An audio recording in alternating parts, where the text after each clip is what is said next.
Lalo ka sa rapon. Okay, we have a question from Tito Ronald Constantino of Tempo.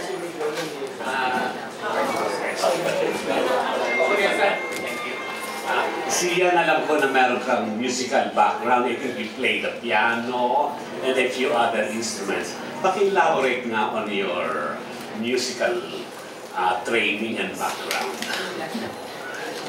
Nagsimula po yan nung nag-aaral ako sa States. Yung elective ko po is band. So nagsimula yan usually po kasi merong pipili kayo ng elective. So napili ko band. So all throughout middle school, high school, and college, yun po ang na-take kong elective. So bali, sa States naman parang tuturuan ka nila hanggang sa gusto mo. And yung nanay ko rin kasi nagtuturo ng piano. So sa kanya ko nakuha yung, siya yung nag-inspire sa akin, siya yung talaga nagpupunsigi sa akin para mag-aral. And ngayon, more of self-taught, more of nagpapalessons din ako sa since marami po ako nakilala, katulad ni Teacher Monet Silvestre, na sobrang galing. Yun, kumukuha ako ng assistance sa kanya. I'm very strong man. Yes. And soon, baka concert na. Yun nga ang inaano ko, yun ang pinagdadasal ko. Okay. We have a question from Chelsea of Inside Showbiz Magazine. Hello, Sian. Sa 9 tracks sa album, ano yung pinaka-favorite mong song na? Isa sa mga paborito ko, syempre, ayoko nang maging bias, ayoko nang sabihin yung mga originals ko. Pero isa sa mga paborito ko is yung Di Bale. Kasi sa lahat ng mga kinanta ko, ito yung parang medyo upbeat, ito yung parang medyo pwedeng, pag narinig sa radyo, pwedeng sayawan ng mga tao, nakaka-happy lang talaga ng vibe. So ito yung, although lahat naman, but specifically this one, paborito ko. So, compare din sa nauna mong album, ano yung pwedeng i-expect ng mga tao dito sa second album? Dito po sa pangalawang album, ang kagandahan ko dito ay puro originals. Dito po nila maririnig kauna-unahan. So at least it gave me the opportunity to set the bar. Di ba, parang ako yung naunang i-express yung mga songs. So dito nila, yun ang maabangan nila. And puro originals with si Aida, si Lorna, si Faye. Alam niyo, bihira na lang po yung naglalabas ng album ngayon na may mga original songs. Kadalasan, puro revivals. Hindi ka ba natatakot?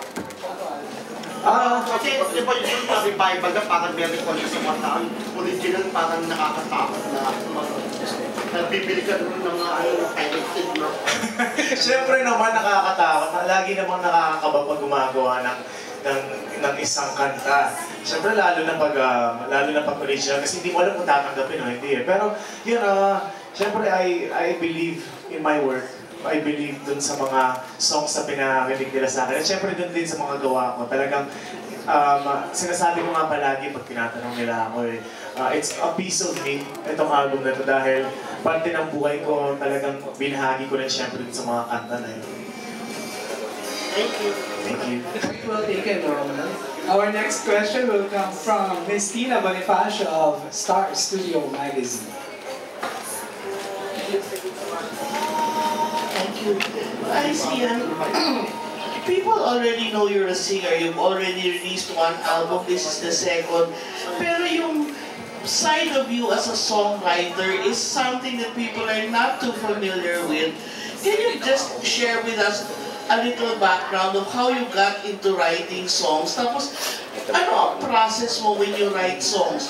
Do you write the lyrics first and then you ask someone to come in and write a melody? How does that happen?